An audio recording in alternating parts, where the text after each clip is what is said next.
আজকে একটা নিজের খুব পছন্দের খাবার তৈরি করলাম। এটা আমার মার হাতের রান্নাটা। তো এই রান্নাটা আমি সত্যি খুব পছন্দ করি। আর যে মাছটা আমি রান্না করেছি সেই মাছটাকেও আমি খুব পছন্দ করি, মানে আমার প্রিয় মাছ বললেই চলে। তো কি সেটা চলো তোমাদের সঙ্গে শেয়ার করি। তো হ্যালো এভরিওয়ান, আমি সুষমাস লাইফ অ্যান্ড কুকিংয়ে সবাইকে সুস্বাগত। যেখান থেকে আমার ভিডিওটা দেখছো তাদেরকে অসংখ্য ধন্যবাদ। নতুন যারা আমার পরিবারের সদস্য হয়েছো তাদেরকে অসংখ্য ধন্যবাদ।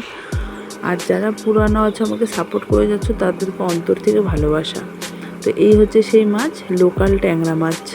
হ্যাঁ, আমাদের এখানে ট্যাংরা মাছই বলে, তোমাদের এখানে কি বলে কমেন্টে কিন্তু অবশ্যই জানাবে। একদম নূর ছিল মাছগুলো, আর পেটে কিন্তু ডিমে টসটসা একদম। তো এই হচ্ছে লোকাল ট্যাংরা, এটা আমি খেতে ভীষণ ভালোবাসি। আর আজকে রেসিপিটা করেছি আমার মায়ের হাতে মতন একদম। হ্যাঁ, মার মতন একদম চেষ্টা করেছি, কিন্তু হয়তো মার মতন হয়নি, কিন্তু চেষ্টা করেছি। তো ঝিঙ্গা আলু দিয়ে মা এই মাছটা রান্না করে যেভাবে, মার থেকে ফোনে শুনে আজকে সেই রান্নাটাই তোমাদের সঙ্গে শেয়ার করছি। তো কড়াই তেল গরম করে ফার্স্টে মাছগুলোকে আমি ভেজে নিচ্ছি। খুব বেশি একটা ভাজবো না, মোটামুটি ভাজবো, যেহেতু লোকাল মাছ, একদম টাটকা মাছ ছিল। সেই মাছগুলোকে ভালো করে একটু ভেজে নিচ্ছি, মানে 60% ভেজে নিচ্ছি। ভেজে এই যে তুলে নিলাম। তুলে আমি ওই কড়াইয়ে ওই তেলেই দিয়ে দিচ্ছি কালো জিরা সম্বার, তারপরে দিচ্ছি একটা মিডিয়াম সাইজের পেঁয়াজ। তো দিয়ে খুব ভালো করে নেড়ে নেব। নেড়ে নেওয়ার পর যখন পেঁয়াজটা মোটামুটি একটু ভাজা হয়ে যাবে, তারপরে আমি দিয়ে দিচ্ছি কেটে রাখা আলু। এই রেসিপিটা কিন্তু মানে বয়স্ক থেকে বাচ্চা সবাই খেতে পারবে, কারণ সেরকম তেল মশলাও নেই এটার মধ্যে, আর কিন্তু খেতেও খুব হেলদি। হ্যাঁ, আর যেহেতু লোকাল মাছ তো স্বাদটাও বেশি। তো আর ঝিঙ্গা আলু যেটা, সেটা হচ্ছে ঝিঙ্গাটা আমাদের স্বাস্থ্যের জন্যও ভালো। আর ঝিঙ্গাটা কিন্তু একদম কচি ঝিঙ্গা আমি নিয়েছি। আর হচ্ছে আলুটাকে ভাজার পর আমি দিয়েছি যে ঝিঙ্গাগুলো, আলুগুলো কিন্তু ভাজতে ভাজতে আমি একটু লবণ দিয়ে দিয়েছিলাম। এখন এই ঝিঙ্গাগুলোকে দিয়ে আর একটু খুব ভালো করে একটু ভেজে নেব, যাতে একটা যে সবজির কাঁচা গন্ধ থাকে সেই গন্ধটা যেন দূর হয়ে যায়। এই যে মোটামুটি ভেজে নিয়েছি। ভেজে নেওয়ার পর এখন আমি এর মধ্যে দিয়ে দিচ্ছি একটা মিডিয়াম সাইজের পেঁয়াজ। পেঁয়াজটাকে আমি পেস্ট করে নিয়েছি, আর এর মধ্যে 2টা কাঁচা লঙ্কা আছে।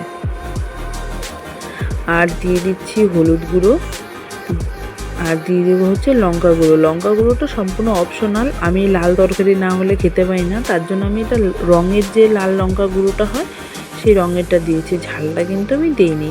আর দিয়ে দিচ্ছি লবণ। লবণ দিয়ে বেশ কিছুক্ষণ এটাকে ভাজতে হবে, যাতে মশলাটাও ভাজা হয় আর সবজিটাও ভাজাও হয়, আর যেন গোটা গোটাই থাকে। তো একটু একটু জল দিয়ে দিয়ে আমি খুব ভালো করে ভেজে নিচ্ছি। ভেজে একবার ভাজা হয়েছে আমার একটু, তার মধ্যে আমি এখন টমেটো আর 3টা কাঁচা লঙ্কা দিয়ে দিলাম। আর তারপরে আবার আরেকটু করে আমি ভেজে নিচ্ছি, আর একটু করে জল দিচ্ছি। এই যে দেখো আমার ঠিক এরকম হচ্ছে ব্যাপারটা। তো এই যে আমার ভিডিওগুলো যদি তোমাদের ভালো লাগে অবশ্যই লাইক কমেন্ট শেয়ার করার অনুরোধ রইল। আর হচ্ছে যদি আমার ফেসবুক পেজ থেকে দেখে থাকো তাহলে আমার পেজটাকে প্লিজ একটু ফলো করে নিও।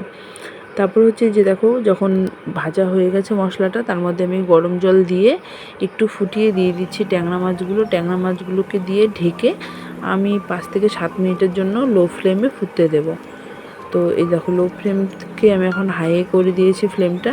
তো এই নামানোর আগে ধনেপাতা দিয়ে নামিয়ে দিচ্ছি। বাস রেডি আমার লোকাল ট্যাংরার ঝোল। একবার হলেও বাড়িতে ট্রাই করে দেখো, আশা করি ভালো লাগবে। তাহলে আসতে হবে, আসি, টাটা বাই বাই। আবার যেন দেখা পাই। সবাই ভালো থেকো, সুস্থ থেকো।